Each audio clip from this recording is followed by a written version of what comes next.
This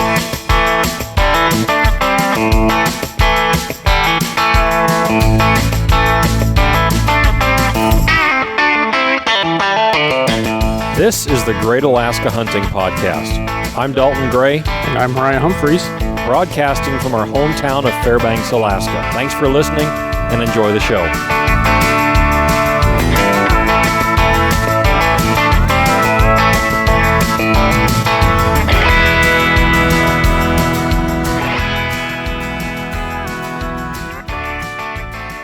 Welcome back to the Great Alaska Hunting Podcast, everybody. I'm Dalton. I'm Mo. Thank you for joining us. This week we have a little more laid-back episode. We've done a couple of interviews in a row here, and we have more coming up after this. I think we're going to air this in between Rob Morris and Matt from Alaska Blade Works. So, anyway, you can look forward to the... A little foreshadowing there. Yeah, there you go. You can look forward to that interview with Matt from Alaska Blade Works coming up in 2 weeks. Hopefully you guys have been enjoying the podcast. We've been messing around on YouTube. I say we, but that's all Mariah's handiwork. So far. Yeah.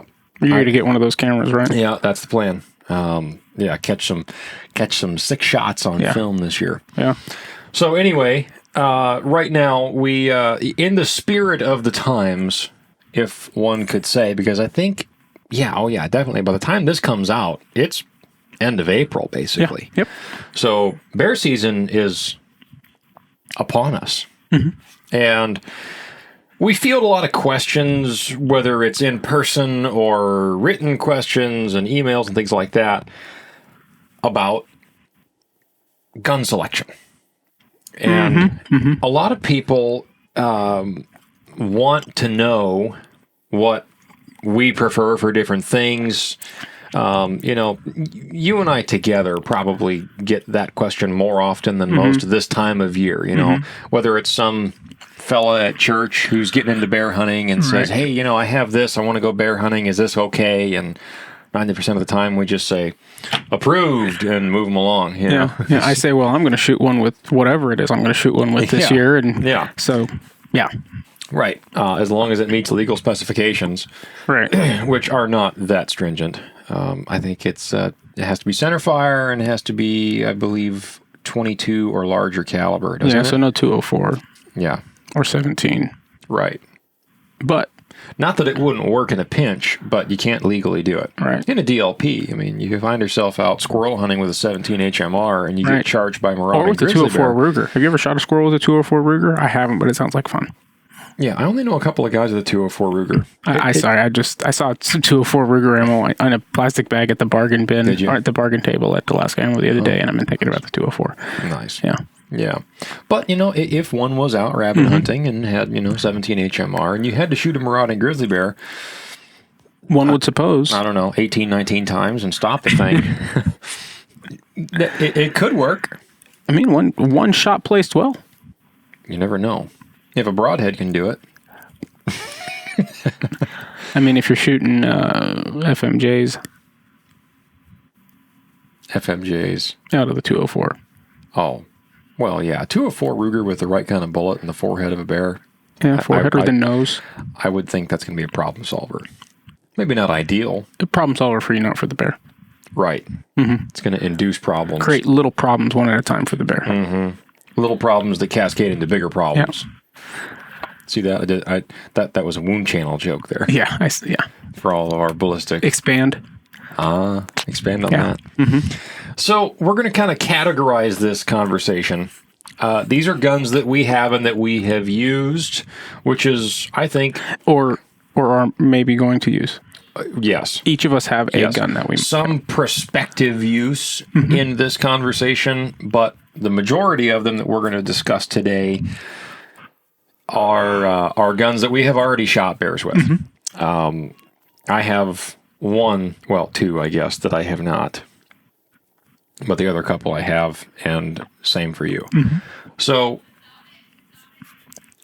when you're searching for material, and I think this is an important caveat, when you're searching for material about bear hunting, it is important that you don't ask advice or seek information from those who do not do and only say. Picking up what I'm putting down? I smell what you're stepping in. All right. Follow my lead here. Yeah. Don't step on my foot. I'm tracking. There's a lot of good information out there. I consider myself a pretty addicted YouTube viewer. Yeah, you probably are. And that's not a bad thing. You know, some people almost say that, oh yeah, I'm never on social media. I'm never on YouTube. You know, I just, you know, I don't know. You know, and more power to them. I go carve wooden dolls. I mean, whatever you're into. Right. More power to them. But I enjoyed watching. But that doesn't mean that there's not good stuff to be had there. I enjoyed watching the Artemis splashdown today. And the launch. I didn't even. 9 days ago. Didn't even watch it. Right. Probably busy at work. From the Earth to the Moon, round the moon and back again, like Jules Verne said in one of his books. Yeah. Yeah. But exactly your point. Right. Different people enjoy different things. Yeah. And obviously, if you're watching or listening to this podcast, then you consume media in some sort of way. And I think it's important to take everything with a grain of salt. And before you latch on to an opinion or a bias without having experience to back it up, verify your sources. Don't take somebody's word who's never bear hunted before or has minimally bear hunted before, right? And take their advice as gospel on the subject. And that goes for a whole lot of things in life, but it seems to be especially poignant amongst the bear topic, in quotes. People, well, for instance, I believe it was the last episode, 2 episodes ago with Henry Tiffany. We were talking about brown bear hunting, and I think I asked him the question about close encounters with brown bears. And have you ever had an up close, like if something had gone wrong in a different way, or had I not shot this bear, I would have gotten bit, or something to that effect? And he said no. And that was a good thing. And he explained why he said that was a good thing. And I agree with him. Sometimes it cannot be avoided and it's just going to happen. But by and large, his point was to say that if that's happening to you often, then you are doing something wrong. Right. But that being said, it is part of the draw with bear hunting in general, especially brown and grizzly bears in Alaska. And obviously in parts of Canada and Russia as well, although you have 5 guys on the back of a snow machine with AKs in Russia backing you up. I mean, that in and of itself creates a whole other element of excitement and danger. Yeah. Yeah. Whole new element, to bear hunting. Man, I had something I was going to say there, but I think we'll save that one for another time. Okay. Anyway, so in the topic of bear hunting, again, just get your information from people either who live there and do that or have done it multiple times. A single sample size is not enough to establish long-term results. Unless you're shooting something that is long since proven by more experienced guys, and then you pick it up and do it once. Okay, well, it's no surprise that it worked if you do your job right.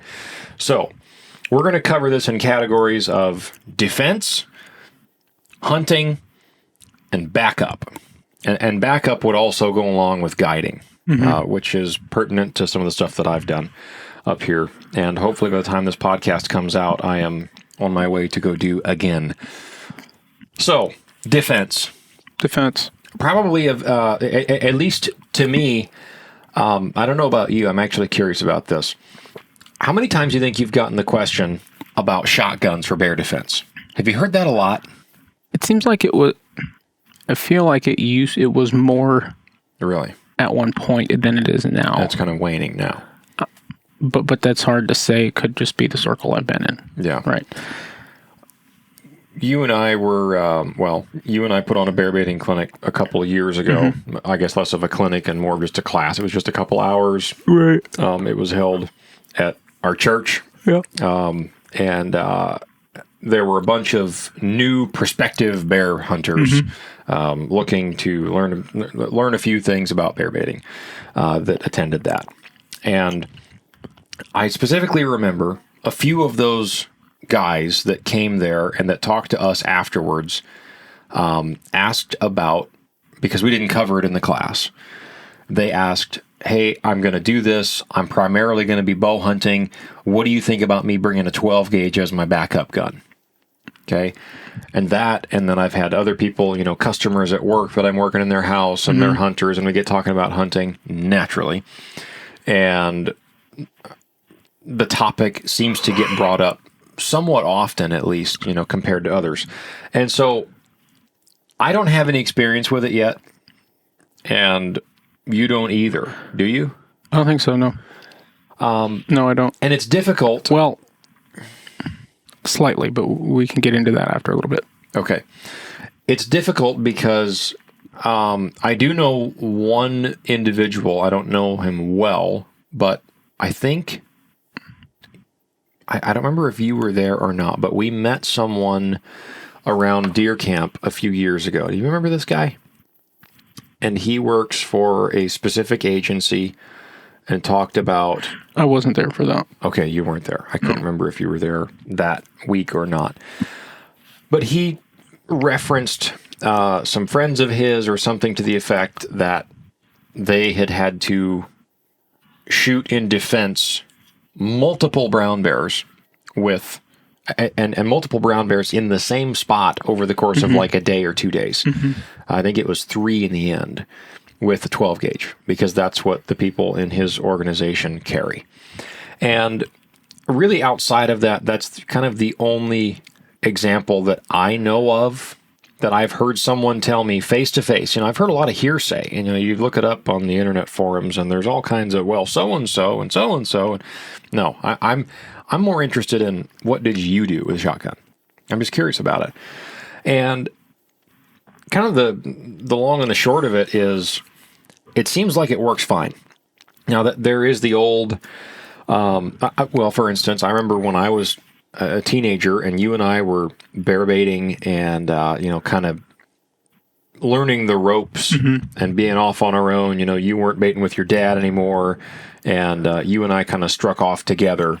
And that was your first year putting in a bait by yourself, technically without your dad involved. Okay, that sounds familiar. And that was, we had to have been like 17 years old. So, something like to that effect. Yeah. I remember your dad mentioning something about the pistol that you were carrying. You remember that? Remember what handgun you were carrying? Yeah, I remember, yeah. Okay. It was the Taurus Judge. It was. Just a plain Jane Taurus Judge. And this, again, would have been at least probably, 11 or 12 years ago from now. At least. And what did you carry in that Judge when you were out in the bear woods? I think I carried 2 different types of rounds. Yeah. Because I had 5 shots. Yep. And so I think I carried 3 45 long Colt and 2 double-aught buck. Was it double-aught or triple-aught buck? Yeah, something to that effect. I think it was triple-aught buck. Yeah.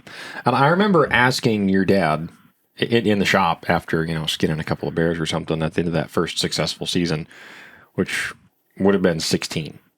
So 10 years ago.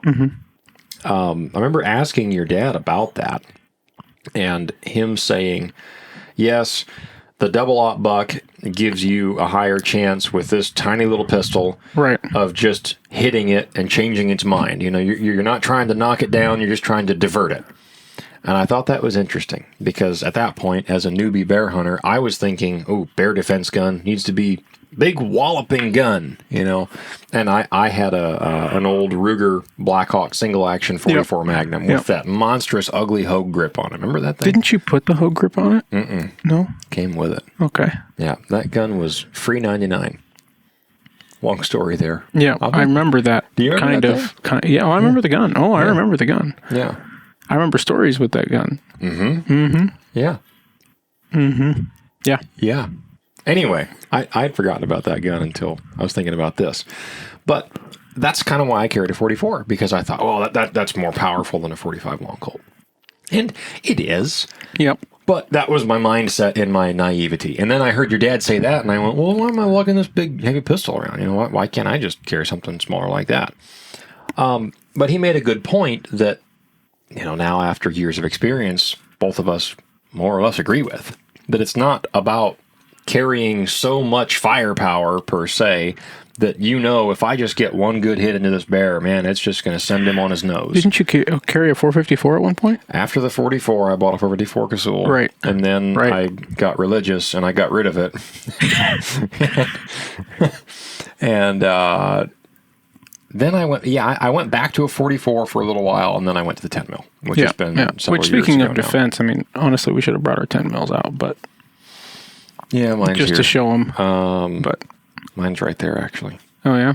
Mm-hmm. Well, it's a long ways away. Yeah. Anyway, all the way across the studio. A 10 mil automatic's a 10 mil automatic. Mine's the Springfield XD. I have the SIG 320.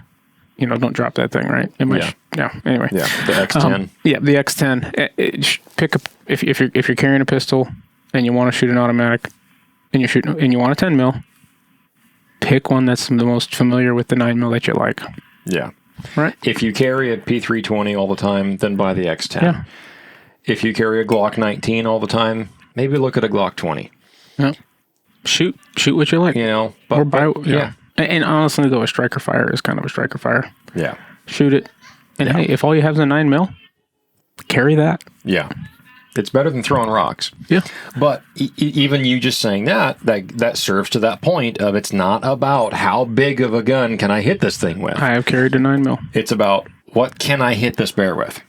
Yeah. Not how much can I hit it with. It's about can I hit this bear. Mm-hmm. And I've been guilty of it before, in my early days, taking a brand new gun and thinking, I'm all set. And then I, later on went to the range and had more field time with it and just discovered some flaws with the system that I'm glad I didn't end up using on a bear at the time. Right.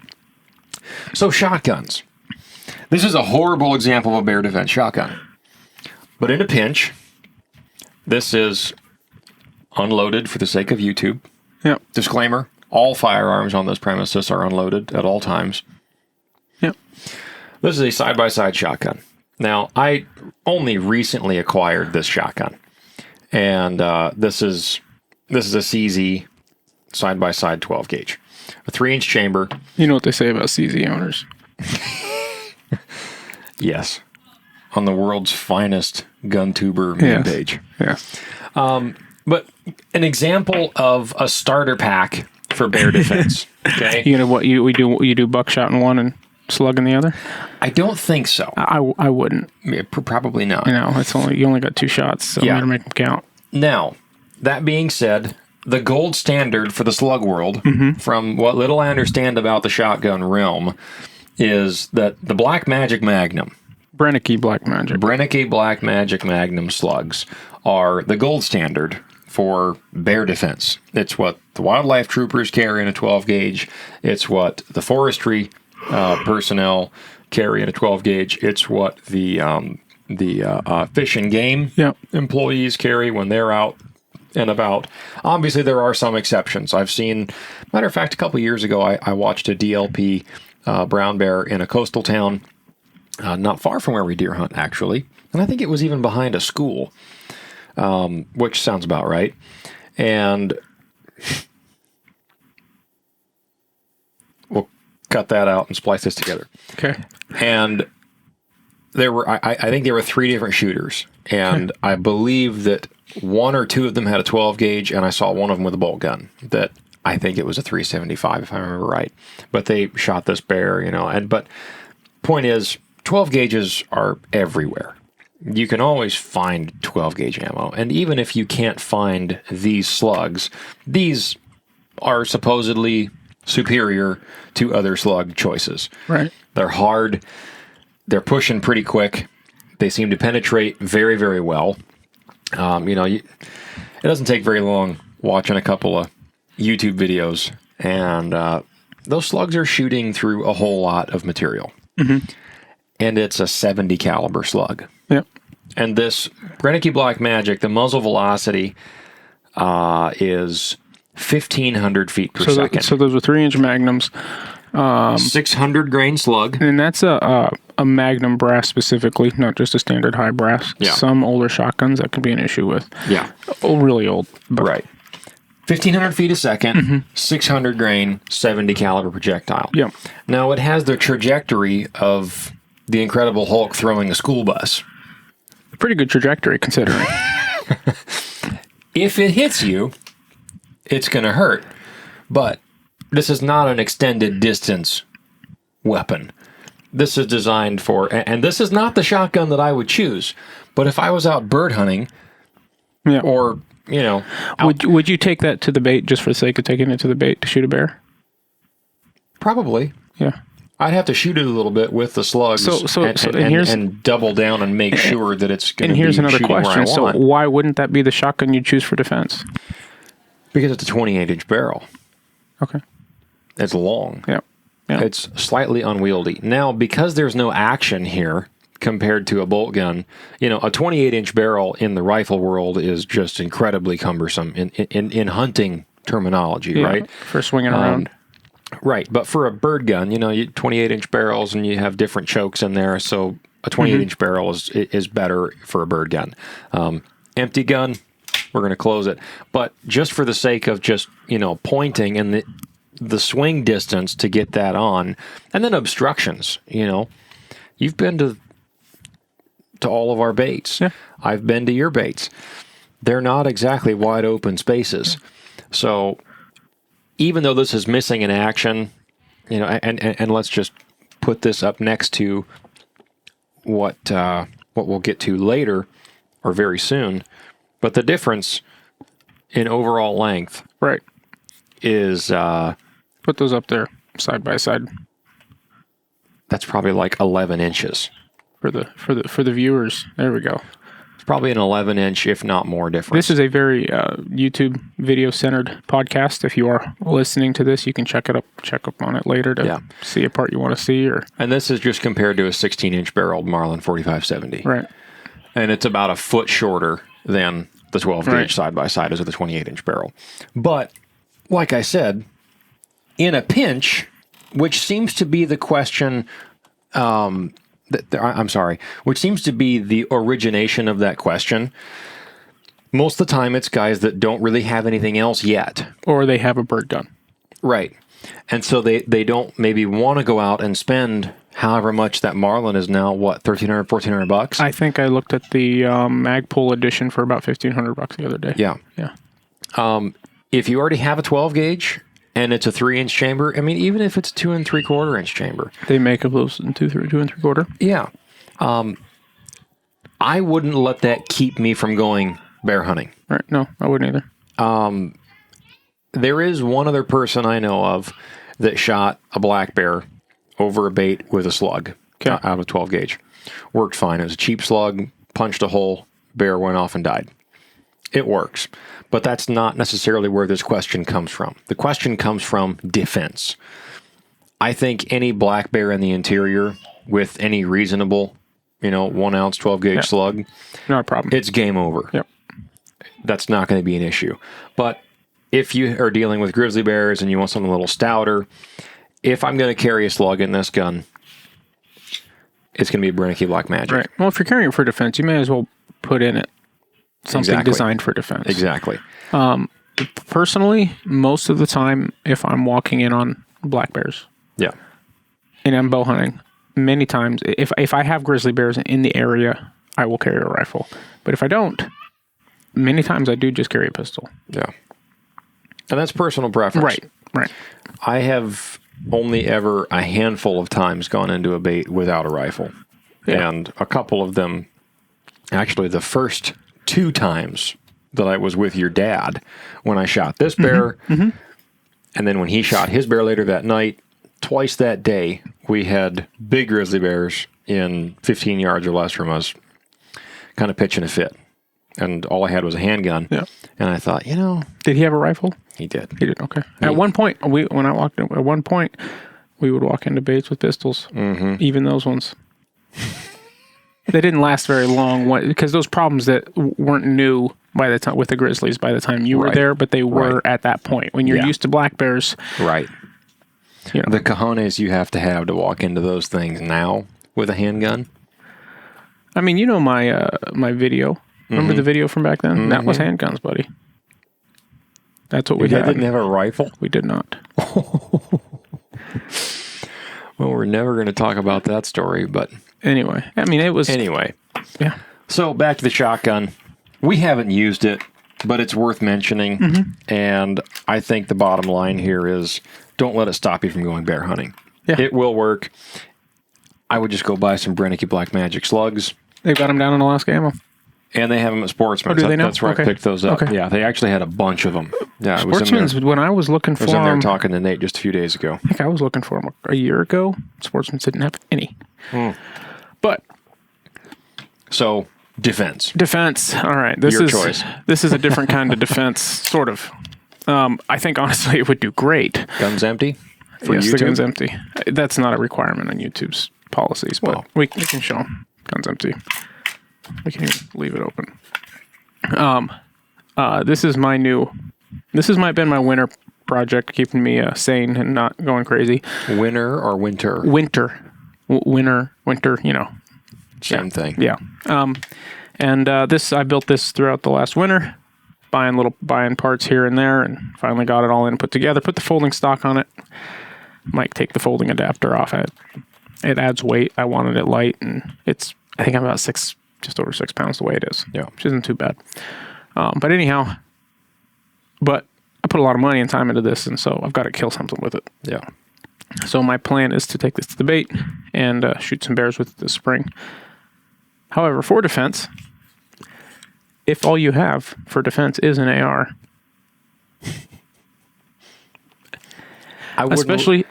it wouldn't be my first choice. Yeah. But if you have an AR But I wouldn't stay home over it either. right, that you train with and you have some 30 round magazines, I might buy something besides FMJs. Go buy some Barnes or something. Sure. They sell them. They got Barnes for your 223 down at Sportsman's. Obviously, preferably something bigger than a 223, but if it's what you got, it's what you got. Especially if it's black bears. Yeah. Anyhow, now this is not a 223. Yeah. This is a 8.6. well, so it is an 8.6 millimeter diameter bullet, which is also the same as .338. And this cartridge is called the 338 ARC. Certain people on the internet absolutely hate this cartridge, and you know who you are. I doubt they listen to the show, but I will probably hear from them if they do. You know what I mean? Anyhow, so I built this over the winter. I saw when Hornady released this cartridge 2 years ago. I believe you. I think it was a year and a half ago, because it was right around the time we were deer hunting. Okay. Yeah. And I was reading up on it and looking at it, and I was intrigued because I have a 6 millimeter arc, which I like very much. And I thought, well, that's really cool. And I wasn't, for whatever reason, I was never interested really in the 8.6 Blackout. I was kind of thought it was cool, but I never thought I wanted one. And I saw this and I wanted one.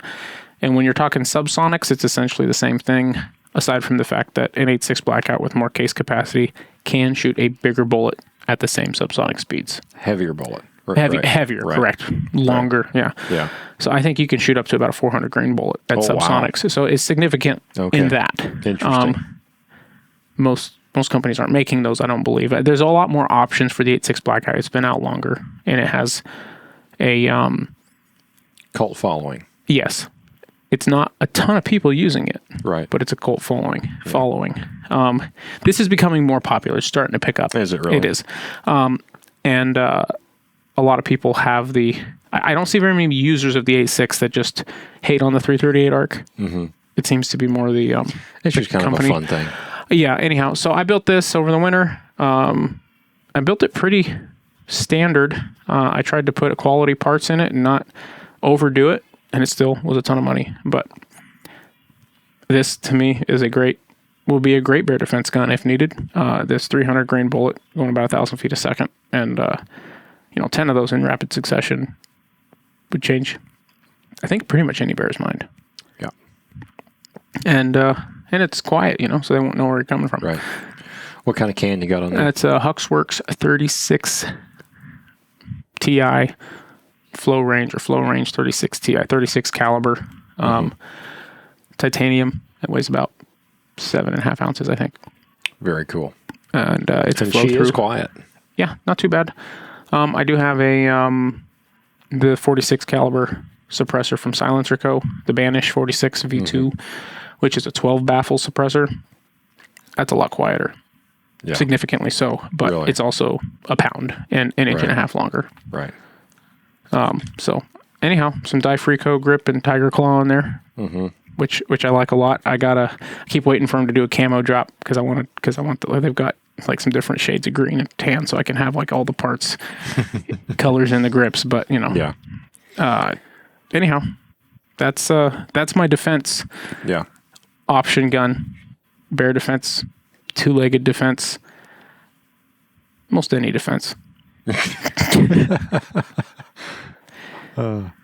Anyhow, any questions? Now that you've shot it a handful of times, flat trigger, are you glad that you went with that? Yeah. Oh yeah. You like Absolutely. that? I've got one on my other AR, Yeah. and I absolutely love it. I thought there was some debate in your mind about whether or not to go with it again on this one. The only debate was it's a different trigger. I'm trying to remember. It wasn't whether or not to go flat. I think it was single stage or two. Oh. And I think just you're went with a right. single stage. I think you're right. Yeah. I don't see wanting a two stage for hunting. Maybe in more of a bolt action, a long range rifle, perhaps. But I don't see a need for it. So Sure. anyhow, Trijicon ACOG on there. Yeah. It's not exactly a hunting scope, but it'll work just fine.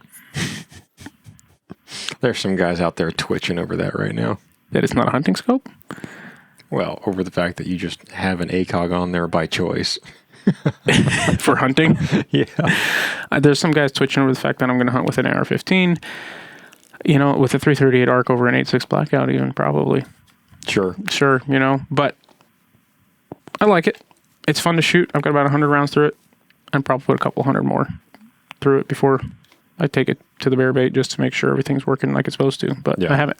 Once I got the gas block and everything adjusted well, I haven't had an issue. Yeah. I did see, this is the problem with ARs is as soon as you finish building one, you find a part you wish you went with. Yeah. And I did discover a new company that has developed a new style of buffer for an AR, and it's fully magnetic. Oh. So it's a stack of magnets and it's apparently like reduces recoil tremendously and Really? all this. Oh yeah. I thought that gun shoots really, really flat. Yeah. Yeah. Well, flat as in and not a lot of recoil. Yes. It kind of just pushes. It's Yeah. a very, Yeah. it's like there is a significant amount of recoil that you feel, but it doesn't hurt I didn't feel like there was at all. for an AR. Okay. Sure. Yes. But yeah, I What am I thought it doing? was. Yeah. Can't I thought it was very pleasant to shoot. gotta Doesn't. do that with the folding stock for it to. There you go. Yeah. Well, very cool. And you're also in a caveat here, planning to hunt with that gun as well. I am. But some of this discussion This isn't kind of goes back and forth between bear baiting application and Correct. other Correct. application. for you talked about the guide thing that you'll be getting into that at some Yeah. point. This isn't that at all. I suppose if you had a specific client with a specific plan, it might be something that you all want to experiment with or something. But And not that it wouldn't work. it is a 338 bullet, and it is 300 grains. And if you're close enough, it's going to do the job. Yeah, broadside bear is a soft target. Yeah, exactly. It's just it dying before it gets to you. That's the. But with that, you're able to. You're right. Right. A couple shots in the face and can't see you.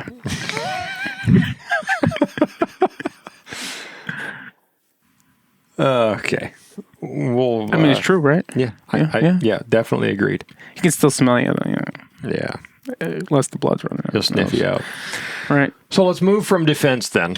Okay. We kind of glazed over handguns. We probably went on too long about the 12 gauge and then talked about a defensive rifle. And this fits more just this is the any gun you own category, I feel like. Yes. So this is my choice. Yeah, we'll bring both these out at the same time. This is my choice. Empty gun here. This is a Marlin 1895 Trapper. And this is a Marlin 1895 guide gun. The same but different. Yes. You can see that one is different just from the way it is. So this one is the Marlin when Marlin was owned by Remington, non-threaded barrel. This is the guide gun, meaning it has a 2-inch longer barrel and the laminated stock with the big loop, and the pick rail. Which yours came with a big pick rail, or no? No, because you had one of these ones at one point. Yes. Yeah. Okay, that's right. And I don't think there's anything else specific to the guide gun. The big pick rail. It usually comes with a ghost ring. Took it off because the ghost ring on that was, at the time, I think they've made it better now, but at the time was pretty bad. Yeah. I really like the one on this one. Yeah. But this is a Skinner. This is not a ghost ring. Okay. This is a Skinner peep sight. Okay. Was that put on there by? This came like this. Okay. Only thing I've done differently to this gun is put a leather pad on there from Diamond D. Okay. Well, my buddy bought me one for Christmas. Well, I've got the Leupold Mark III VX3. Thank you. 1.5 to 5 with the missing scope cap. Leupold, hit us up. And Warren rings, I think. Something. Yeah. Yep. So that's just on the pick rail there. Yeah. The other major difference between the guide and the trapper is you have an extra round capacity. Oh, right, because I have the extra in the length. magazine. Yep. So you can fit 6 in the tube, 1 in the chamber. I can fit 5 in one, which is still plenty of firepower, but you do have one up on the trapper in that respect. The trapper, I never really saw the trapper until a handful of years ago, really in much popularity. I saw a few of them when we were teenagers, and I looked at the guide SBL 1895 many times as a teenager, and I wanted one, and then I bought one like that, and then I sold it and ended up with this one now a few years later. Yeah. And they seem Well, to at the be time, you wished you'd never sold that one too. at the time, but now I'm glad I did. Yes. Yeah. If I could take this into the store and swap it out for a Ruger-made Marlin, I would. Yeah. It's a better gun. Yeah. The one of the advantages is the new Ruger-made Marlins do come with a threaded barrel. Yeah. There's a nice threaded Threaded protector barrel. there with an O-ring. Better quality control Yeah. overall. This one's got, you just, there's a different feel in the way Right. they cycle. Right.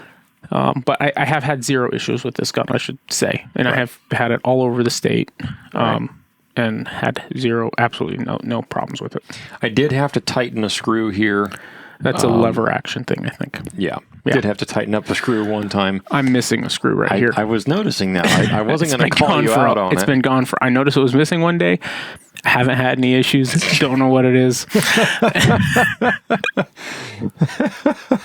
I should find a screw for that, but I wasn't going to call you out on the podcast, but if you're going to do it, then it's kind of funny. Yeah. There you go, so everybody can see. I do think that at some point I'd like to put a 6-inch rail on here with a peep on the back, just so I could put either a red dot or a low power optic on there. ACOG? Probably not an ACOG on this gun. But to be honest with you, I've shot this gun out to about 80 yards or so with the peep sights, just a nice big clay pigeon size, big orange dot on a piece of cardboard. And it shoots plenty fine for peep sights. And that's not why I have this gun anyway. I bought this gun specifically for bear baiting and defense in mind. Right. So when I say I've never used a shotgun in this capacity, I haven't had to shoot a bear with this, but I've drawn down on a couple. Not necessarily thinking that I was going to have to shoot them, but when you're holding the gun and there's a bear, you usually point when the they're bear 10 yards away, yeah. and I'm standing there with bow in one hand, 100-pound pack on my back, and this thing's in my right. Well, we're ready to just throw down. Right. And that's another thing too, is I like the one of the reasons why I chose to go with the trapper over the guide is I like that it's so short. The balance is definitely, I noticed that even just holding it. It is so short. Holding it up there is, the balance is and a lot I better. can stand up and walk through the woods with this in my hand just as it is, and I can let this swing down on my leg, and I'm not going to hit the ground with it. I don't think you would with that one either. No, you don't. But we're both taller guys, and this one is just a bit less intrusive to carry around. Yeah. Now I wouldn't trade this one at this point. I've killed a couple bears with this. Yeah. This is Sentimental value there. yes. But I would potentially buy another one. Yes. But yeah. Oh, I have many times looked at buying another one of these, but in that model, or even maybe a 22 or 24 inch barrel. JM. Yeah. A JM. Yeah. Something with a 24. Yeah. Just for fun. But JM stamp is prior to Remington ownership, original Marlin make. yeah, That's what that means. right. Generally holds their value a lot higher. This one's not. But still is fully functional. Haven't had any issues. And like you said, you stopped off. Well, I think on one of the bears, you actually stopped up his nosebleed with a bullet, didn't you? Not quite. I shot it. Or did you give him a cheek piercing? Cut the cheek, split the cheek. He was a goth bear. Split the cheek. Yeah, that bear. It was a pretty small bear. So speaking of shotguns and bears and shotgun experience with bears. Oh, yes. So tell that story. I make it quick, but I had a buddy of mine who calls me one day and says, "Hey, you want to go out?" I can't remember. He kind of beat around the bush. Didn't say exactly what it was, but he's like, "You want to go bear hunting?" And it's like July. Okay. I'm like, yeah. Oh, sure. Of course I want to go bear hunting, you know? And he goes, "All right, well, come over to the house, get in the plane. We're going to fly out to this little community where there's a bunch of cabins. My parents have a cabin out there. And one of our neighbors out in this community who lives out there most of the time has had bear issues, and he's old and can't stay up late enough. He keeps falling asleep before the bear shows up and gets in his shed." So we fly out there. I bring at the time, you know, my one of 3 guns. I was like, I may have been 18. Okay. Yeah. 3 or 4 guns that I owned at the time. Ago. This was like my pride and joy, nicest gun I owned at the time. Yeah. And so I grabbed this thing and say, "All right, let's go shoot a bear or pass the bear. This is it." Yeah. And I was carrying 430 grain hard casts by HSM. And so we get there. We walk down to his parents' cabin where they have 4-wheelers, and we ride over to the other guy's cabin and talk to him. And he goes, Yep, you can sit on the couch here, watch TV, watch out the window for the bear to show up." Great, you know. And so we talk to him. I meet him. We go back. We make burgers. Okay. Wonderful. Had burgers, sat down, ate burgers. While we're eating burgers, we hear 2 gunshots. And pretty soon, said neighbor who lives, a mile away or something, comes riding up and says, "So yeah, the bear showed up early tonight." I think it was like 8 o'clock. Okay. The bear had been coming like 10 midnight. Yeah. And early tonight, and I shot him, and I got him in the neck, and he bled a lot, but he went down the hill, and I can't make it down that bank. I'm too, I just can't do it. And so if you guys want to come try to track him and find him. So me and my buddy who had a 40. Oh. Yeah. A 40 caliber pistol as a Smith & Wesson 40. Yeah. Like a Glock, I think. Anyhow, with him, that was his idea of a bear gun. Which, like better than throwing rocks. Yes. Yep. Anyhow, so we get down there, and sure enough, there's a nice spot of blood where he shot the bear. And there's a few spots, but it dwindles very quickly. Okay. And he says, "Did I say already?" He said, "I shot it in the neck." Yep. Okay. And I didn't know what he was shooting at the time. I don't know if I even knew. I think maybe I knew he had a shotgun. Okay. So I'm tracking blood, and I get to the point where, and this is where one of those times where I had a realization of what growing up in Alaska, the way I had it given to me, bear baiting and everything I'd done, and that is, I found myself doing what I had learned without knowing I had learned it, and that was finding a spot, making circles till I found another spot, marking that location, making circles, finding another spot, marking that location, because I was down to looking for broken blades of grass. And we were 2 hours in. I was about done. I was like, "Bear's gone, man." Like, you didn't hit him that hard. Yeah. And, cause I'm thinking next shot bear doesn't mean anything. Yeah. Right. And I look, and I'm about to call my buddy over and say, let's give it up. And I look down, and I had traced my way along the hillside. And part of this caveat is part of the reason it wasn't easy to track was because he'd been coming up and down this hill for like 2 or 3 weeks to get into this guy's cabin. So that it is just stomped, and he wasn't taking the same trail every time. You had just this swath of bear trails, him stomping up and down. So I got away from that though, and he went a different way.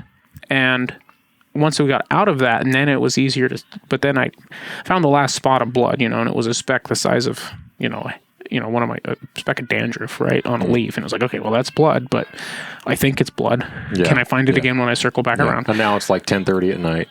It's like midnight.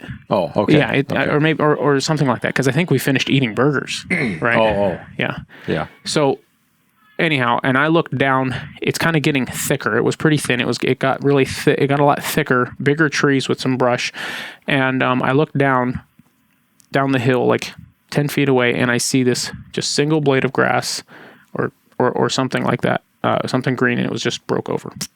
And I was like, worth a shot. And there was a birch tree, big birch tree, and so I head down that way like this, right? Yeah. And around the birch tree, and there's a bear laying down like 10 yards from me, if that, maybe 15 feet. It was not far away. And so I call my buddy, hey, get over here, because it's a little bear. And I'm thinking, I don't really need to shoot that with this, because he had a 40, on perfect size, right? Anyhow, he starts heading that way, and the bear stands up. I don't know how bad he's wounded, what he's going to do, so I shoot it. 430 grain HSM, whatever speed those things are going. 1600 At least, right? Yeah. They're moving. They're plus P hot rounds, and the bear flips over backwards, like the bullet, the that energy jump, the wallop. yes, the stopping power. Flipped the bear over backwards. What was the Taylor knockout value of that bullet? Do you know? No, I don't. Flips the bear. I literally flipped the bear, like backflips the bear. The shot backflips the bear, and there's what I hadn't seen but there's this bank down behind the bear. Yeah. It's really steep, but basically a kind of a cliff. Mm-hmm. And the bear kind of lands on a log close to the bank, slides down the bank, and proceeds to death moan like a bear does. Nice. And I said, that means it's dead, Yeah. like you do with somebody who hasn't been on a bear kill before. And was that his first? I think so. Time on a bear? Really? I believe it was. Yeah. Wow. Yeah. And Anyhow, be illegal to have a super cub and not have ever even seen a bear. I know, right? Well, at the time, he was all about moose. Oh, that's right. Yeah, all about moose. How much better moose tastes. Anyway. So he gets the wheelers because it turns out this hill and this bank and everything, and there was a river like 100 yards away or 200 yards away, and a trail on the river that he could ride to. So he gets on the wheeler, rides down and around. I skin the thing out, and I think he took the hindquarters. Mm-hmm. And I don't remember if he took the front quarters. He might have, but it turns out the bear was shot with birdshot. Oh. And so the front quarters had a decent amount of peppering in them. Oh. And I quite destroyed one of the front quarters with my shot as well. So maybe he took one of them or something. He took the meat, I took the hide, and I don't know if I should have taken the skull. I don't think I did. Yeah. Your bullet skimmed along the side of the face, went into the front shoulder, and then went down through the body of the bear? Yes. Okay. Yes. I mean, it was a perfect... And then came out the rear end? Yeah, I never found it. Yeah. Yeah. And that just flipped him over? Yep. Anyhow, that was my... Or at least that was his reaction to it. Whether or not the bullet actually flipped it over... I don't think... I've shot enough bears and seen reactions. Mm-hmm. It wasn't a reaction.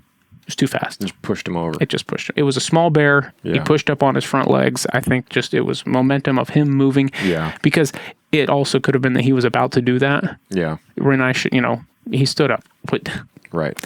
You would have done the same thing with a 375. Oh, 100%. Yeah. And, have done the same thing. Not quite that small. Well, no, actually, I did once. That's the smallest bear I've ever shot, which says something. I have a similar story, actually. Oh, you do? Well, okay. It's not as cool. It wasn't marauding somebody's cabin. That whole story was about the fact that I have been experienced with a bear that was shot with a shotgun, and then I dispatched it with a 45-70. Yeah. I don't know if there's a better defensive gun as far as just classic classic American style. Then a lever action. Yeah. Yeah. It's fast to reload. It's easy to just point and shoot. I personally, I prefer peep sights over the old buckhorn iron sights, which what we'll get to here in a little bit and why. But I don't know. It's hard. It's hard not to just like this for a lot of different things. I almost shot my last moose with this gun.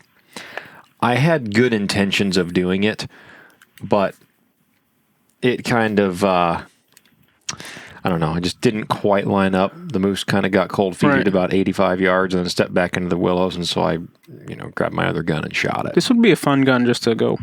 I've thought about taking this deer hunting. I thought about taking this one deer hunting too. Yeah, maybe we should both take our 4570 deer hunting. Maybe we should. The problem is I got to kill deer with this thing now.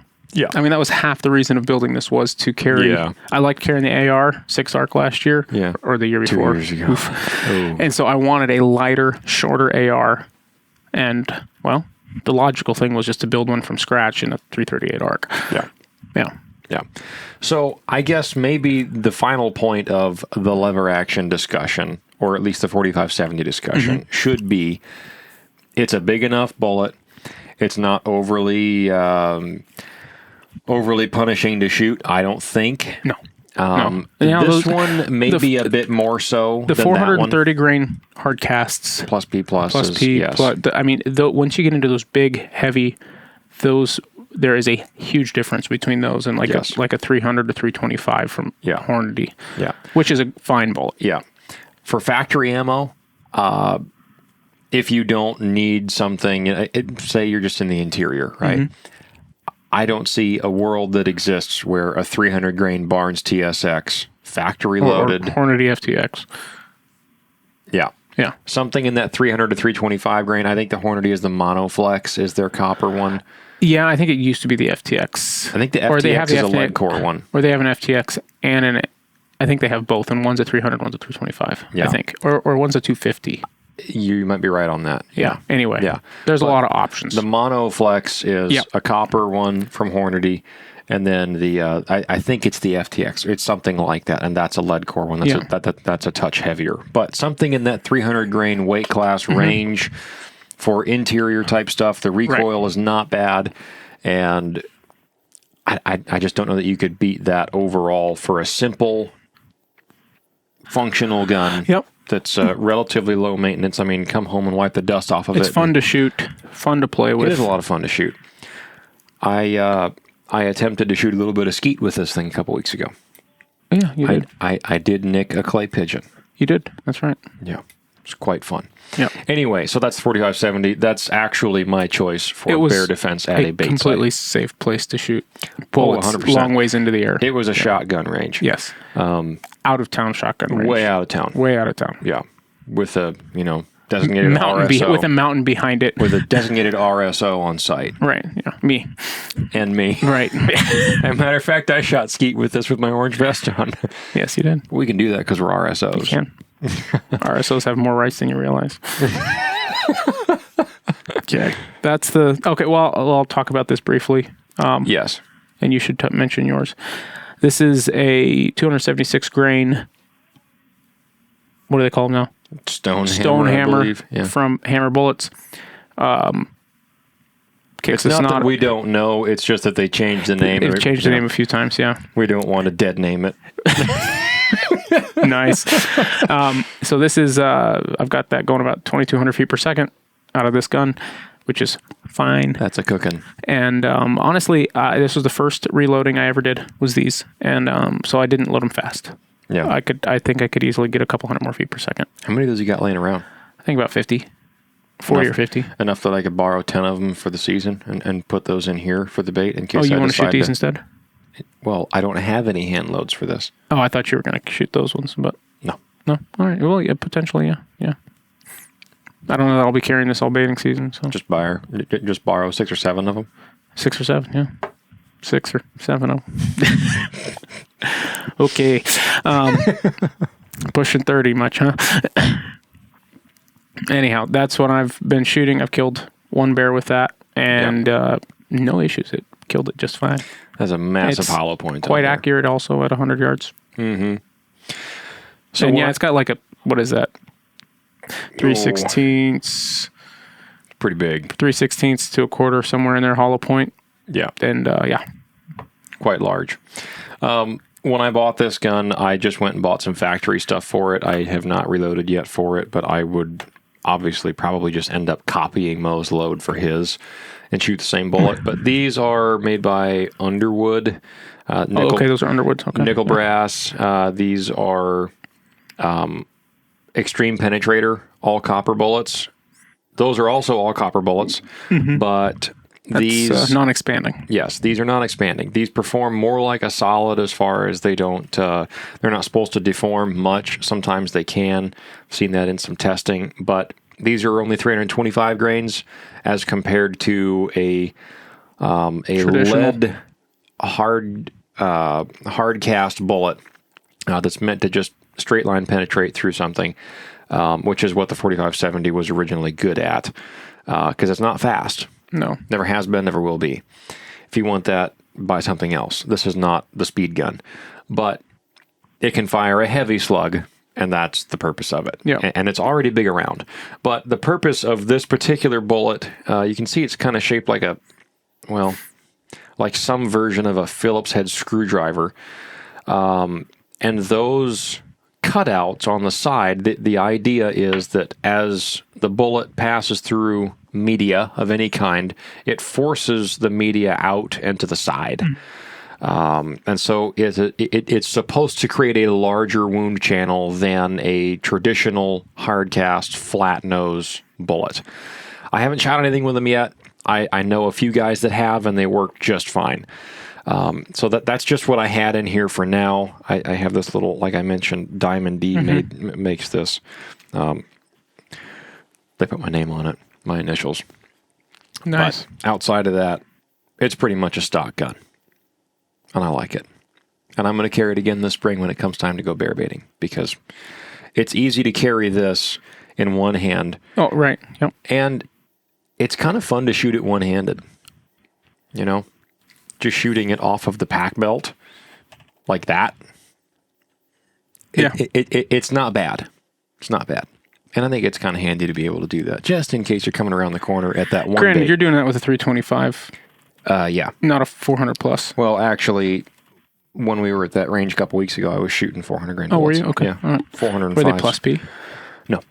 I carried But I 405s have- at one point. I don't remember what they were, but I had some 405s. The ones I shot at the range there were Corlocks, I have a whole which I would carry at a bait just fine. I have a whole bunch of 4570 ammo and stuff. I bought a bunch off a guy one time whose guns were all stolen from him, Oh, yeah. and he was selling all his ammo to buy new guns. There you It go. was sad, but I got a great deal on some ammo. It's like, I feel bad for you, but will you take this much for all that? Yeah. Yeah. So now we covered defense. Now let's move into hunting. Yeah. Hunting is different from defense because we're not just looking at a defensive posture situation, which is why bear baiting was kind of the meat and potatoes of that last segment there. Hunting is you're going out in a situation where you are looking for a more ideal shot presentation scenario. Yeah. You're holding out for maybe a better shot angle. Maybe you're going to shoot from a bit further distance. Maybe you're not at a bear bait at all. Maybe this is spot and stalk. Maybe it is at a bear bait, but you're not thinking as much defensively minded. Maybe your Right. bait is 100 yards away type of thing. Or maybe you're brown bear hunting on the coast somewhere. This is kind of a catch-all type of thing, and there are a lot of different ways that we could go about this, but we kind of selected a highlight that is kind of unique and kind of case specific, and we can talk about other options on top of that, but we'll just show what we have here because we only have so much time, and Right. you know, at some point you get the idea. So you want to go first with this one? Or I don't care. Are you going to show both those at the same time? Or? No. Okay, So then show one. I'll show we're going mine. to split this. So this is what I would probably take in a hunting scenario for coastal brown bears. Now, this is going to draw some flack, and I don't care. This is my absolute favorite to date rifle scope. Now, there are others that I want to try desperately, but Like the AccuPoint. Well, the AccuPoint, I would like to get my AMG? hands on a couple of the Leupold options as well. Okay. I have obviously used a lot of Leupolds on different bear guns over the years. It's probably what I'm going to run on my other guide gun, which we'll get to a little bit later this upcoming spring. But this scope in particular, I've used this scope deer hunting on a different rifle, and now I've used this scope brown bear guiding last spring, and I really like it because it has green and red light. And I have noticed that my stigmatism, which is a vision impairment to an extent, is worse with red light than it is with green light. And so I really like the fact that this has red and green illumination in the reticle. Now this scope, here, let me get this right. This is a Trijicon Credo HX 1:8 by 28, and this is a 34 millimeter main tube, which makes it super difficult to find rings to go on specific guns, unfortunately. That's a huge bummer. I wish I could put this scope on a different rifle that we'll talk about here in a minute, but I can't. I've had many issues with adapter plates and different ring options for that other gun, and I have not found a reliable solution yet.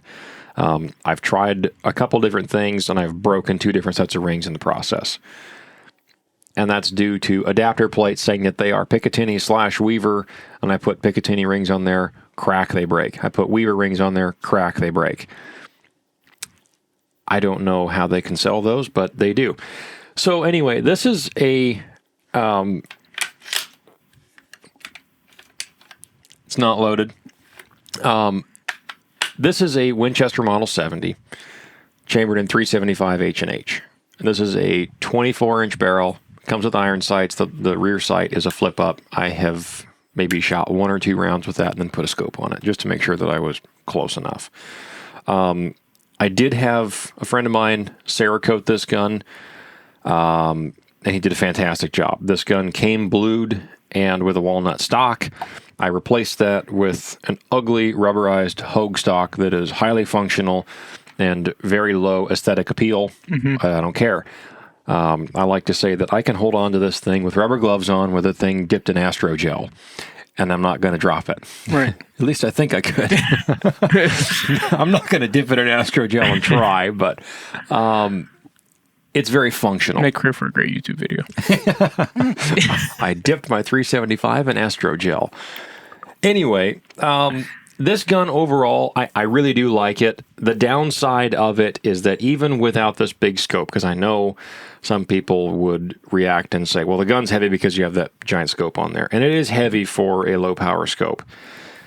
But even without that scope on there, this is a much heavier rifle. It's not that it's just heavier, it's very front heavy. All the weight that it has that's extra is on the front. It's a heavier profile barrel than some other options are in this category of rifle. And it's just kind of a heavy gun, I think. It's not as heavy as some others. Right. Some of the CZs are actually heavier, but it just makes for kind of a cumbersome rifle after a while. And especially if you're walking any amount of distance, it's nice not to have something quite... I mean, this thing is not a lightweight gun. It's a beefeater. Yep. It does shoot well. I have not reloaded for it yet. I guided with it last spring just because I wanted to. I hadn't guided with it yet. I'd shot it a bunch. It's a highly functional rifle. I really do like the Model 70 action. This one, I think, was made in 91 or 92 at the New Haven, Connecticut factory. So anyway, it's a nice gun. Like I said, the features of it, I like it, but it's heavy. As a result of that, the other brown bear guns that I have used, I think, are better relegated for the backup scenario. But if I was the one hunting, if I was the one doing the shooting from the start, and I knew I would kind of get to pick the scenario and be ready and make sure that I was well prepared for this ordeal as it's happening, I would probably choose this gun right now, Right. just because it has the glass on it that I would this is prefer. specifically brown bear hunting Yes. we're talking about. Yeah. Interior, different story, but we'll cover that with your Right. selection Right. for a different category. I didn't bring it. I was kind of thinking bear baiting today. Yeah. It's but- a bit more focused to the topic. Yeah, but I do have a 375 Ruger, and it's the African model with a 23-inch barrel, which would absolutely be my choice Yeah. for a hunting scenario, unless I was going to be, a little crazy with the 4570 or something, which would be a huge temptation. But the advantage of this really doesn't exist. It's kind of a sentimental thing. Right. There's another gun that we're about to talk about here when we switch categories that is pound for pound in every single category except ammo availability is a better choice than this H&H is. And but there's something about the sentiment of it all. I mean, it's a Model 70, right? Right. It's a nice old It's an gun. H&H. Right. And I think everybody should have a 375 of some sort laying around, especially if you're going to be on the coast and doing any kind of bear work at some point. But if you're a brown bear guy and you don't have an H&H, Are you, though? it is by far the most ubiquitous brown bear cartridge Is it really? I have seen So anywhere it's more across the popular state. than the Rugers, Oh, yeah. really? Is it that you think that's just a sentimental thing? Market saturation. Oh, okay. Yeah. Now, with younger guides, there's a lot of Rugers around. Okay. A lot. But still, overall, I think there's definitely still more H&Hs around for sure. But this would be my pick if I was told, hey, Dalton, we're giving you a brown bear hunt. Right. I would say, okay, I'm bringing this. Yeah. Sentimental value. The longer barrel does. It doesn't impede me Right. as a hunter Right. as much as it does in the backup situation. Right. Because if I'm the one doing all the shooting in the ideal world, it does gain you some potential velocity if I hand loaded if for you're it. if you're hunting. Right. Right. If I hand loaded for it. Which you would clearly. Absolutely. I shot these factory rounds last year. These are a 300 grain Barnes TSX.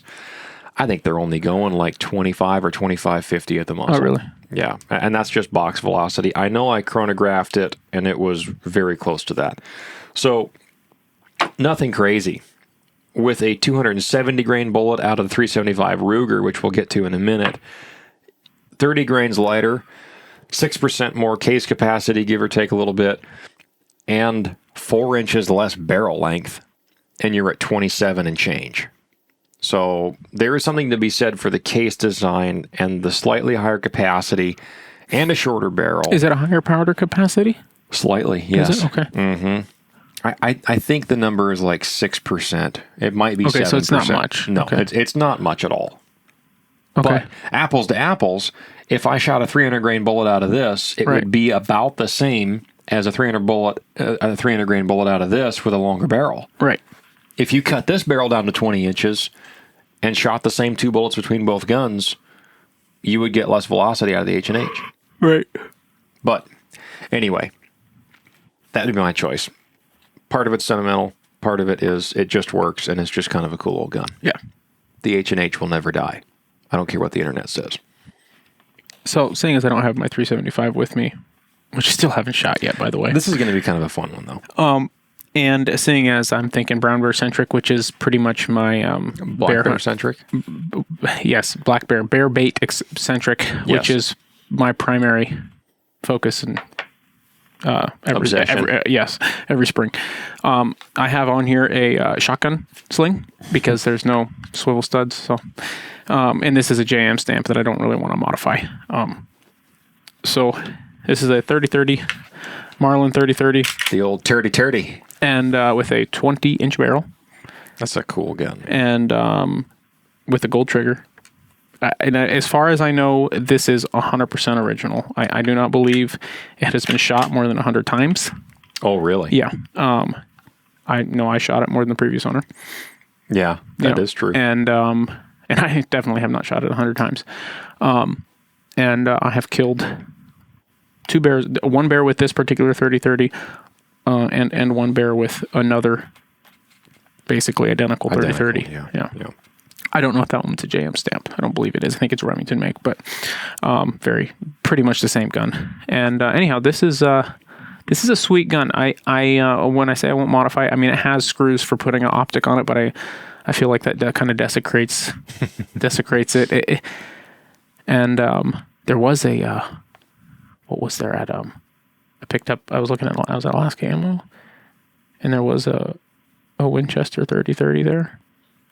With the top Winchester 93 or 94. I think it was a 94. Yeah. It wasn't too old. I'm not nearly as familiar with the Winchester. No, I'm not either. But they're cool. Yeah. There's a. Did you ever watch that old Western movie Winchester 93 or 92 or 94? No. It was with James Stewart. No, I didn't. Yeah, it was a classical. I have to watch that one with the kid next time they want to watch a Western. That's a classic. Every once in a while, we want to watch a John Wayne or a Western. Yeah. Which I'm grateful they do.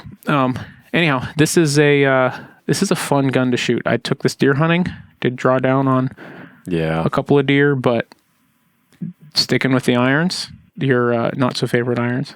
Yes. They take a lot of practice. We should get into that. This is so that my first bear, I believe, was shot with the same. I think it had the same type of irons on it. Maybe if I get straight on with a lens here, you might be able to look down those yourselves. But this is the funnest gun to hunt with, and I've killed one bear with this gun. Won't be the last one. Yeah. Holding it here makes me think I got to take it deer hunting again. Yeah. Maybe put a scope on it just for that.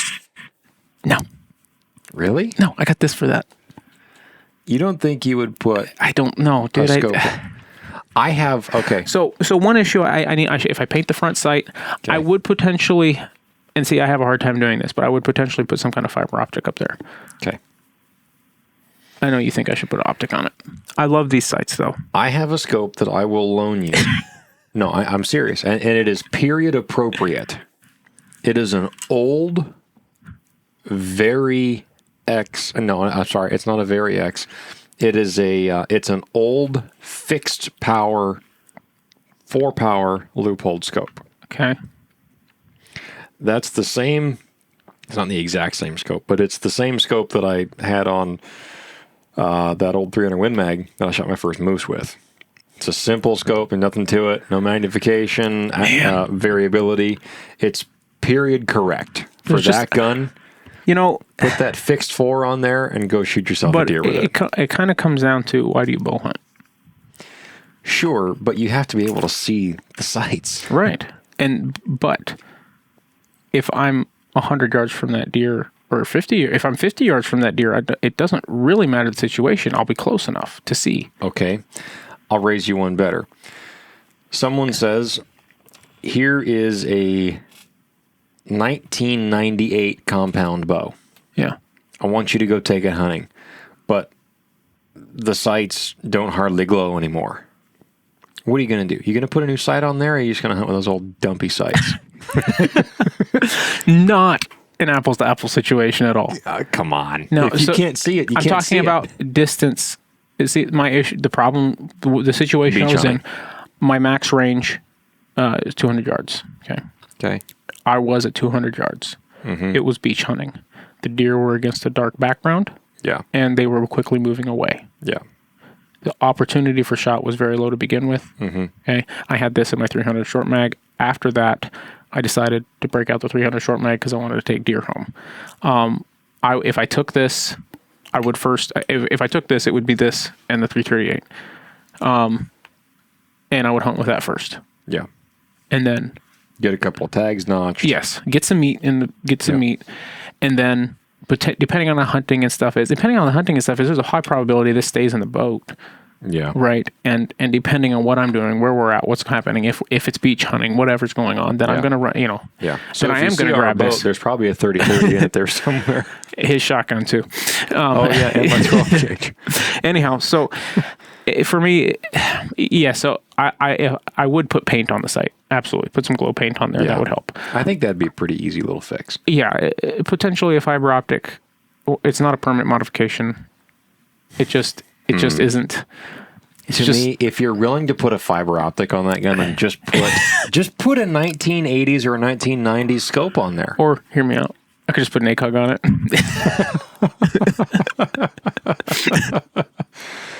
Just put a pick rail and a quick detach and an It'd be ACOG and a Picatinny forend. I already got the QD on the ACOG, man. Just you could put the handguard on the forend. oh no. No, I think part of hunting with the gun is to do it the way it is. I agree. And Remy agrees with me. I totally agree with you. I'm just giving you a hard time. He has one of although those if you too. had this, you'd put a scope on it. I would put my scope on it. Right, I'd exactly. put that old loophole on it in a heartbeat. Yeah. No, I remember you telling me, man, you got to put a scope on that thing when he was there, and he goes, "What? No." Yeah, well, No, don't put a scope on. Remy that, man. almost got his lunch eaten when he was carrying that 30-30 because he had a safety malfunction. Did he? Yes. Well, is his a original? See, this doesn't have a safety. This is, Maybe his is not then. maybe his isn't an original. Yeah, I hadn't even thought about that on this one, but yeah. Yeah, no. his has a safety like this one does. Yep, in which mine. Those of you who are familiar, and I don't know if we can use this camera here on the side, but right there, I guess the hammer's not back. But Yeah, I've got one as well. right here, back and forth there. I never use the safety on a lever gun. Absolutely never. This Your hammer is your safety. right Yep. here. You see how that hammer stops at half cock? That's not going forward. See, if we were one of those podcasts that like showed random clips from TV shows and stuff in the middle of the show, right now is when I'd show that one of Tim Allen holding the Kentucky long rifle, saying, "What? So he's going to overpower me," and he describes loading the whole thing, and then shoot me in the foot. He says, "Anyway, since I'm not going to show the clip, I'm going to just Look it up. yeah, it's great." But he had an issue. He was out moose scouting, a spot that my wife and I went with him and his fiance. This was a couple of years ago now, and he was out there by himself, ripping in. I think he was going to scout a camp spot, and maybe he was dropping off a tote with like some camp supplies in it, some grocery stuff, or maybe the tent in a tote and something like that, just to save space in the trailer on the wheeler. But he went in there. He was by himself. He didn't have his handgun, which Remy is probably one of the best examples I know of sticking to always having a sidearm with him. I'm not that guy. I'm hit or miss. If I have a rifle, I'm a whole lot less likely to have a pistol with me. Just significantly less likelihood that I have a handgun with me if I've got a rifle. But in this case, he did not have his handgun with him, which surprised me when he called me and told me the story after the fact. Because he called me. And he carries a revolver. Yes, he's got a Ruger Red Hawk 41 Magnum. That was So him and I his have had some grandpa's. rather intense debates over this. Oh yeah. Oh yeah, definitely. I remember those debates. They were more like fights, but anyway. They didn't come to fisticuffs. No. Anyway, he spots this grizzly bear. Grizzly bears are open in this unit a lot. And that's where we'll leave that. There's plenty of them around. And he had his 30-30 with him on his wheeler. And he took his 30-30, spotted this grizzly bear, and went running up the mountain after it. As one would. Absolutely. He likes to shoot. So he gets up on this grizzly bear, and then he realizes that, he's looking at it from the downhill, looking up, and he can see it.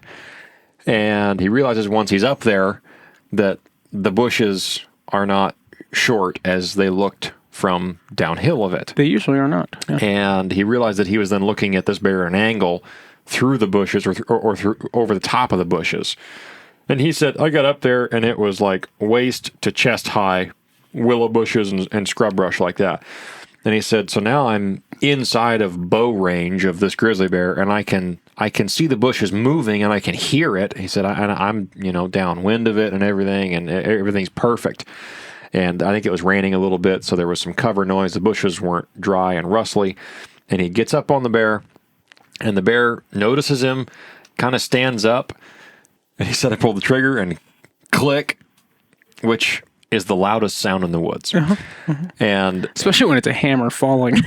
yeah, bang, and there's no ignition. Right. So he said, I racked the lever again. Now the bear is coming down, and it came closer and stands up again, as grizzly bears sometimes do, or any bear for that matter. Click again. And this happens a couple of times, and he said, now this thing has turned into kind of sort of a bluff charge situation. Here, listen.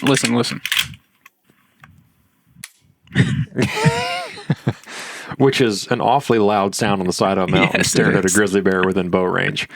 And he said, so the thing kind of drops down. He said, and it wasn't like a full on, like head down, ears back, low Right. to the ground charge, but he said it came running in and then got super close. Like a And he bluff said, charge. He said, now I'm backing up down the hill, kind of stumbling my way through the bushes, looking at my gun, like, what's wrong with this thing? Safety was off, not an issue there. He said, now I'm thinking I've got bad ammo. And he's only shot the thing a handful of times. Yeah, I think he got it earlier that summer. And he said, I'm kind of freaking out. And then this thing's coming closer. He said, and so at one point now it's getting close enough where he's thinking, this thing might get me. Like it keeps running in. Right. And now it's really close. And he said, I just reloaded it as I'm walking backwards and pulled the trigger again, and boom, it goes off. He said, and it was not on the bear. He said, I wish I would have been aiming now. It's something to that effect, but he shot just kind of out of a last minute, like it's close now. And when the gun went off, the bear took off and ran back up the hill and got up, 80 yards away and stood up again, was looking at him like, what is going on? So there are some well-documented cases of safety malfunctions with some of these lever guns. Yeah. There's a company that makes a safety delete. Yes. I fully intend on deleting the safety The on other mine. thing that's better about your gun that with the new Ruger models than the Marlins is the trigger, substantially. Yeah. I've heard that, but And there's a trigger modification and safety delete that I will probably do on this gun at some point. yeah. That is made by, I believe, an Alaskan company, actually. Yeah. Now, I have heard that the safety issues have not been as prevalent, if any. I don't know that I've heard much, if any, concerns about the Marlin made or about the Ruger made Marlins with the safety issues, but I know So Remington made, that the Remington ones definitely had some issues with safety malfunctions. So, and it's not that it wasn't working, it's that it was working and not going off. Right. So definitely something to consider. Safety and was off, and it was working. It was not firing. It was functioning as a safety. when it should not have. Yes. Been. Right. So something to consider. But anyway, a little side story there. Yeah. The 30-30 is a cool option. So then let's get into your bullet. So this is a 120 grain lever hammer from Hammer Bullets. Something I've noticed about the bullets from Hammer is they discolor over time. as any copper bullet does. Yeah. That's a year old. It has never been in the field. Yeah, this one probably has been. Yeah. Probably. This has, one's yeah. still Yeah, been in my we're talking about reloading ones that box. have been in the field. Yeah. Yeah, I mean, that one I'm sure has been. I can't too, hear though the one's- shaking in this one. No? No. Anyhow, this is a 120 grain lever hammer, which is I think we talk to Steve about this on the podcast this last time. I don't remember. We've talked to him about it before. I think we may have mentioned it. Anyhow, so it's a lever hammer because it's designed to go in a lever action tube, so that it doesn't set off the primer. I think now, we did Steve talk said about it. that he has Yeah. jammed, done everything in his power, including like in a vise to make one bullet that wasn't shaved off or anything, make another one go off, but he never could. But he said, they wouldn't be able to sell them to a lot of Right. people if they didn't. So they make it flat and wide, so it Can't hit the primer. right, so it doesn't hit the primer, and so you can load them. And I mean, it's kind of a similar. This one's almost made a similar way. Probably part of the reason the hollow point's so big. And anyhow, these are 120 grains. I've got them going out of a 20-inch barrel, 2,800 feet per second. Which is hot. Smoking. Now, it's a low BC bullet because it's 120 grain 30 cal. Nobody that shoots a 30-30 cares about BC. Well, I mention that because as soon as you hear that 2,800 feet per second number, you're thinking range. Yeah. Not for everybody, Sure. but a lot of people, I know myself, I'm thinking, okay, what's its speed? How far can I shoot? Now, I don't remember what, I believe velocity for killing max potential expansion, I was looking at close to 300 yards with killing potential with the bullet, obviously not with the irons. I guess in a perfect setup. Yeah. I Maybe a would, moose or a caribou. Right. No, there's an idea. Caribou on the 40 mile. Hop out of your minivan with that baby. All right. That's another side story. Anyhow, But that's a smoking hot 30-30. Yeah. And of course, it has no kick because it's a 30-30 and a light bullet. But I did shoot a bear with that. Your biggest bear My yet. biggest bear I've ever killed. And anybody's biggest black bear in our circle. Yeah. Yeah. Yep. Mm-hmm. Not as big as Tyler Friel's bears, but, you know. Somebody's got to be the king. Yeah. Somebody's got to have the good spots, you know. He's got a few years on us, too. Yeah. Anyhow, but I shot, that's the one bear I've killed with this, and I hit it a little. So this is where shooting at the range, and everybody talks about training and everything else, right? Yeah. And I shoot more than your average hunter, but I don't shoot as much as maybe you do because you're re-zeroing guns, you're checking zero before you go hunting and guiding Flights, a lot more than I do. And so typically, like, you know, honestly, there's a high probability that if I took this gun bear baiting this spring, I would not take it out and shoot it beforehand. Yeah. It functioned the last time I knew it. There is no scope.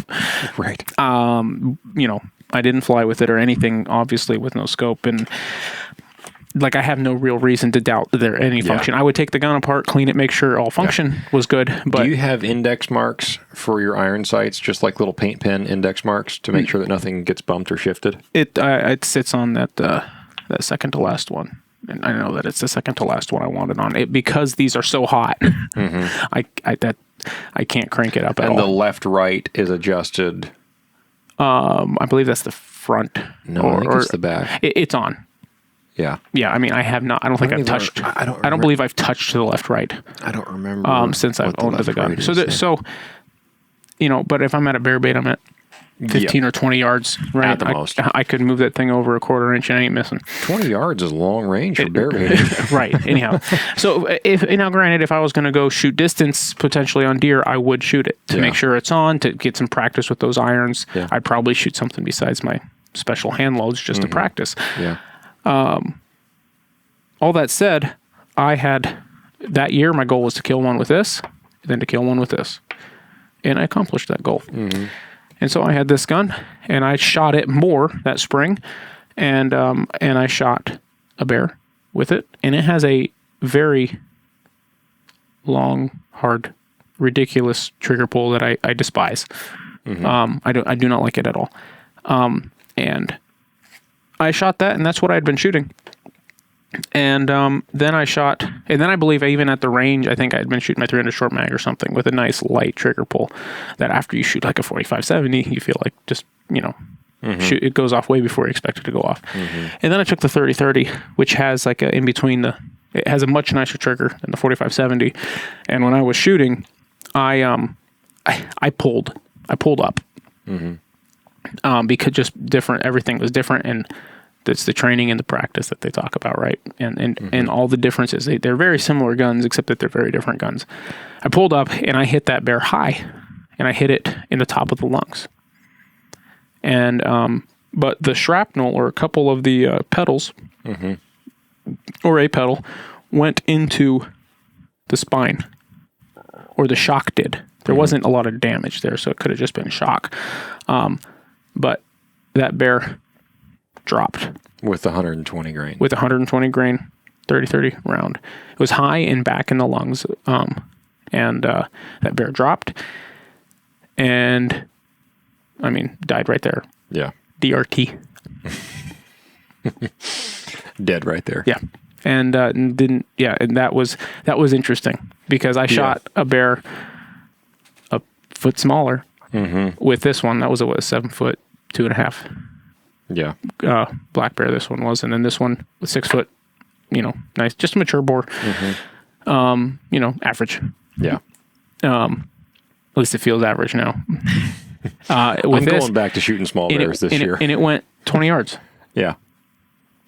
And 20 to 30 yards, and that really surprised me, right? Because you've got that's the whole 45-70.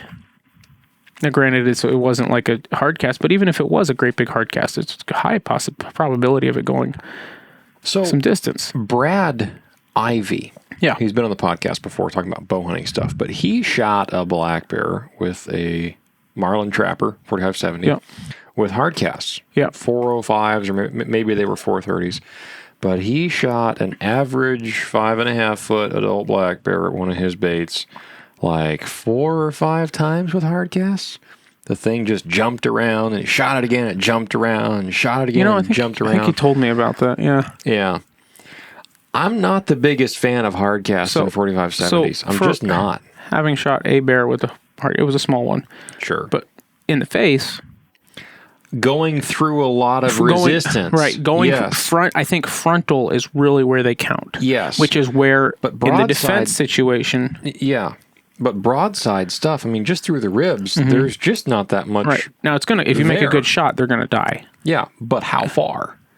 Yeah. And, I don't know what the speed was also, right, of the bullet. 16-inch barrel. So, I mean, let's be 1,400 feet overly dramatic and say 1,400 feet a second. Yeah. But still, just because you're shooting a big hard cast bullet out of 45-70 does not mean that it's going to kill the bear fast just because it's a big heavy bullet. Right. That's not what kills. It used to be disruption at one point that with your available options in the late 1800s. Right. Sure. Right. But disruption of vital function is what kills. Yeah. You have to disable what makes the animal live in order to make it not live. And the faster you can do that, that's why we invented expanding bullets or deforming projectiles. We call it a mushroom. They peel open, the hammers, the petals come off and do their own thing. And so it creates a lot more damage inside than just a hard cast that just bullets its way through. That 6 footer, one of these massive petals on this thing went through the heart. Yeah. Wasn't worth eating that heart. Wasn't enough there to keep it. It disappointed me, actually. Yeah. But there was the distinct, I mean, we've said velocity kills. And it doesn't hurt. Yeah. Right. And there's a lot to be said for that, or you hear that said. And there was obviously they weren't shot in exactly the same spot, but there's a massive difference in the reaction of the bears shot with these two bullets. Mm-hmm. And I think that it really comes down to speed of expansion has a tremendous amount to do with that. Yeah.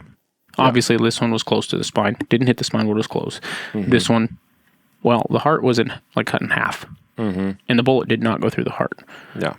A piece of it did. A piece of it did, which lets you know that, what you're dealing with that bullet.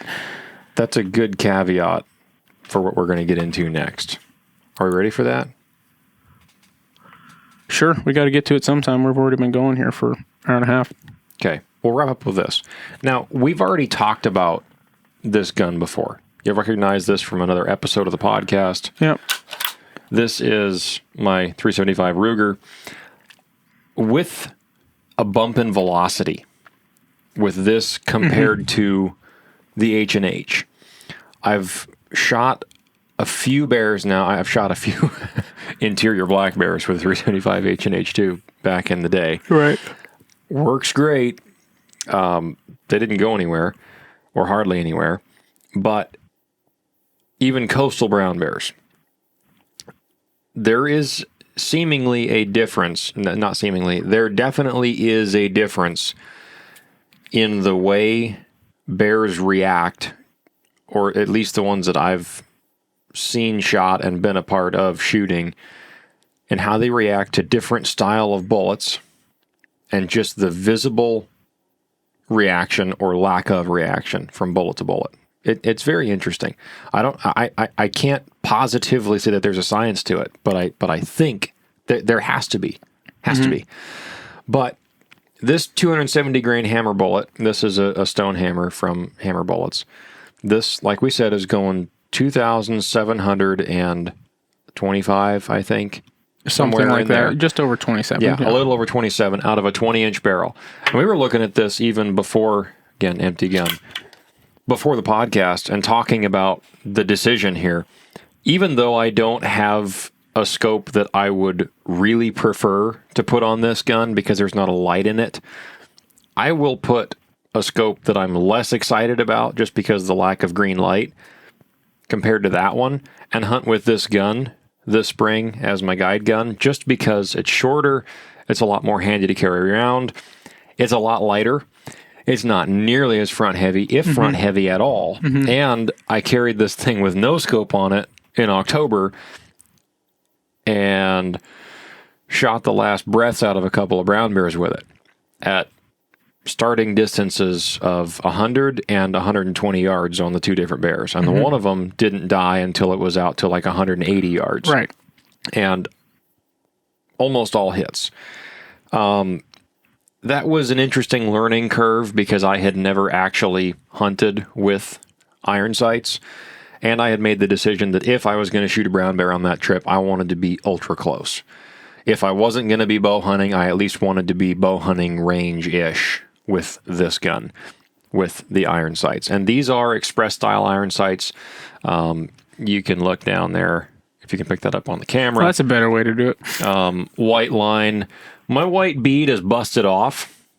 There's still what's left of it inside that front post, and I prefer it that way, actually. Oh, yeah? That front bead is quite large from the factory. Okay. My 338 still has it on there because I haven't taken that gun hunting yet. And with the finer front white bead on there, it's a lot easier to see the bear behind the bead at 150 yards. And you have more precision with Right. that. Aim small, miss small. Right. And it worked quite well. I was very impressed. But it's a well-built gun. Obviously, I haven't had this one Cerakoted yet. There's a couple of little pin spots on there where you can see some rust has tried to set up, but I just take a Rem oil wipe to it every couple of days, and it's fine. And these guns have almost like a coarse finish to the steel when you first get them that has been long since worn off in use. And I think I've even taken a little bit of ultra-fine steel wool and buffed some of the surface. And before oiling it? Yeah. Just to, after the season's over, and there's some stuff underneath here, but it's not critical at all. And the action doesn't have any rust or pitting on it at all. But for the money and for the availability of this gun compared to a Model 70 that's stainless or Cerakoted with a synthetic stock, that in my mind is a perfect turnkey rifle to take to the saltwater country to go brown bear hunting or coastal black bear hunting. You cannot hardly find those kinds of guns in 375 H&H. I think Christensen is making H&Hs right now in a few different guns. I think Bergara does as well. They have a couple of them, but if you want to stick to a control feed action, I don't know that there's a whole lot out there. I know Winchester still makes H&Hs, but they're not stainless. Didn't I see something and they're from wood stock. show a company's making a new controlled feed action? Yes. Who was that? I don't remember the name, but the guy that Cerakoted that gun sent me that link as well. Okay. I believe that was him. But yes, you are correct. Somebody's doing it. Be interesting to see what that looks like. Yeah. So anyway, the velocity aspect, like you were saying, you have a 23-inch barreled 375 Ruger. Yes. You can really pump up the velocity with that compared to this. I mean, I'll bet you could get maybe even another 100 feet a second. Yeah. Maybe.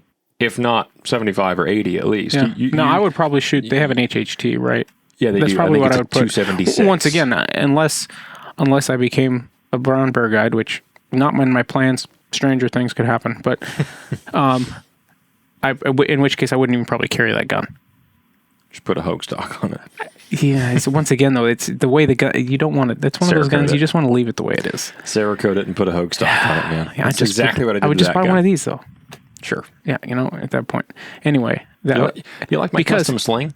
Yeah. It's reflective. Because that, once again, to me, that gun is that would be my hunting rifle, not my defense rifle. It would be a fine defense rifle if it needed to be, but, and I'd put a suppressor on it, which would add 8 inches to the length. Add some velocity there too. That would be I gotta go shoot that thing with that suppressor just to do it. We should video that. On here? Or on the African too? Well, both. I don't know that I want a suppressor on a guide rifle though. On a hunting rifle, sure. absolutely. Well, that's what I mean. Like if I was taking that thing hunting, I'd put that 8-inch suppressor on there and be like 31 inches long for my barrel would be. Yeah.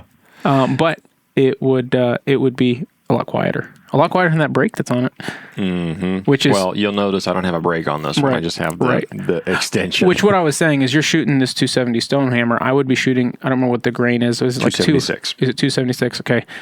HHT for the hunting application versus backup application in that same in my Ruger African. Right. But anyhow, It works. in which case, I mean, I should probably be very similar velocities. But Yeah. But this gun is my choice for the backup scenario. yeah. I mean, if I had to only choose one gun to bear hunt with the rest of my life, all that. bears included, black bears, bear baiting, spot and stalk, guiding, not guiding, personal hunting, it'd be this gun right here. There's a lot of sentimental value right here. This is the gun I started guiding with. My wife actually bought me this gun as a present years ago, before we were even married. She bought me this gun. So it's got a lot of value to it to me. But a lot of stuff has died on this end of the gun. Yeah. Just wounded on the other. Yeah. Just lightly bruised on the other. Anyway, but we do have a shorter clip video on this gun back in the podcast. Yeah, there might feed. end up being another one from on this YouTube. video, depending how that goes. But that's my guide gun. That's my baby. Yeah. Yeah. Anyway, Well, we could have brought in. Well, I've mentioned it. a whole lot of other guns. Yes. I think I have at least one more bear gun, which is that 375. You know, just to mention that, Yeah, I do have almost an exact clone of this gun in 338 Win Mag. that's right. Yeah. Which is an equally good choice for the interior. And there's a lot of guys that use 338s on the coast as well. As a matter of fact, one of the most accomplished bear hunters that I personally know has hunted with a 24-inch barreled Ruger Hawkeye stainless with the old boat paddle plastic stock on it for decades. And he carries it all the way from the Brooks Range, sheep hunting, all the way down to the saltwater. And he is one of the guys that I know has killed an 11-foot plus brown bear. I know Henry was talking about that a couple episodes ago where he's seen a couple of them in his time, but this guy that I'm talking about is one of them. You know him too. I'm not going to drop his name. He's not that kind of person. But he carries a 338, and he just likes it because it's his one gun to do everything. He said it has enough range. I can shoot it out to 400 or 500 yards if I have to. He has, I think it's something like a 3 to 9 or a 2.5 to 8 on there. But it, works for brown bears and it works for black bears, works for sheep. It's got a little bit more reach than a 375 does. So, I guess I haven't thought about that aspect of a 338 being just a do-all for just everything. a versatile thing. Yeah, that's not really a sheep gun. Yeah. I mean, not saying it couldn't be done, but Yep. It certainly could be done. And again, if that's the only gun I had, I wouldn't not go sheep hunting. oh, yeah, definitely. Absolutely not. I would shoot everything with it. But anyway, that's kind of an overview of some different gun options. Give you something to chew on. It's just fun to talk about. We love talking about bear hunting. We love talking about guns. Is there anything more American than bear hunting and guns? Probably not. Colonization, maybe? I mean, that's very American. That's more English than American at this point, but we're their greatest colony, clearly. But anyway. I mean, who rules who now? I mean, really. Anyway, we hope you guys enjoyed this one. This Yeah. was kind of a fun banter discussion. A little bit of show and tell here. If you're listening to it, this might be better suited for the YouTube audience. Yeah. So if you like the Great Alaska Hunting Podcast, you can help us out. The only way that we ask for support from our listeners is to leave us a positive written review or a 5-star rating on whatever platform you're listening to us on. Spotify, it's comments, YouTube, the classic like and subscribe. We would appreciate it as we continue to grow our platform. And thank you to all those that do listen and give us your feedback. We're starting to the point now where we're a year and a half-ish in, actually just over that, and an episode every other week. We really appreciate all the support, and as our numbers continue to grow and we get feedback from you, the listeners, we've made some fun connections with folks all over the world, really. New Zealand, Australia, I get responses from guys down there frequently, and met somebody new not in the U.S., but is a highly seasoned mountain hunting guide of several different species that we're working on having him on here soon for an interview over a video call. And I've messaged this guy back and forth several times now, and it's hard to just stop the conversation, but he's got a lot of stories there, and we're very much looking forward to having him on at some point. So anyway, continue to support us and listen to us there, and we appreciate everybody out there. Until the next episode, tread lightly, but don't tread well. We'll see you next time.